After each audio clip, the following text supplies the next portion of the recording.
शुरू अल्लाह का नाम लेकर जो बड़ा मेहरबान निहायत रहम वाला है। आसमान की कसम जिसमें बुर्ज हैं, और उस दिन की जिसका वादा है, और हाजिर होने वाले की और उसकी जिसके पास हाजिर होते हैं, कि खंदकों वाले हलाक कर दिए गए, यानी आग की खंदकें जिसमें ईंधन झोंक रखा था, जबकि वो उनके किनारों पर बैठे हुए थे और जो जुल्म वो अहले ईमान पर कर रहे थे उनका नजारा कर रहे थे।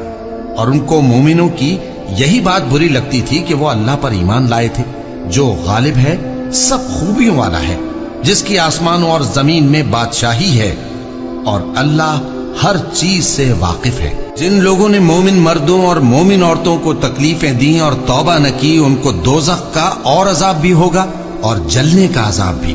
और जो लोग ईमान लाए और नेक काम करते रहे, उनके लिए बागात हैं जिनके नीचे नहरें बह रही हैं, यही बड़ी कामयाबी है। बेशक तुम्हारे परवरदिगार की पकड़ बहुत सख्त है। वही पहली दफा पैदा करता है और वही दोबारा जिंदा करेगा, और वो बख्शने वाला है, बहुत मोहब्बत करने वाला है। अर्श का मालिक, बड़ी शान वाला, जो चाहता है सो कर डालता है। भला तुमको लश्करों का हाल मालूम हुआ है, यानी फिरौन और समूद का? असल बात यह है कि काफिर मुस्तकिल झुटलाने में लगे हैं, जबकि अल्लाह भी उनको हर तरफ से घेरे हुए है। ये कोई मामूली कलाम नहीं, बल्कि ये कुरान अजीमुश शान है, लौह महफूज में लिखा हुआ।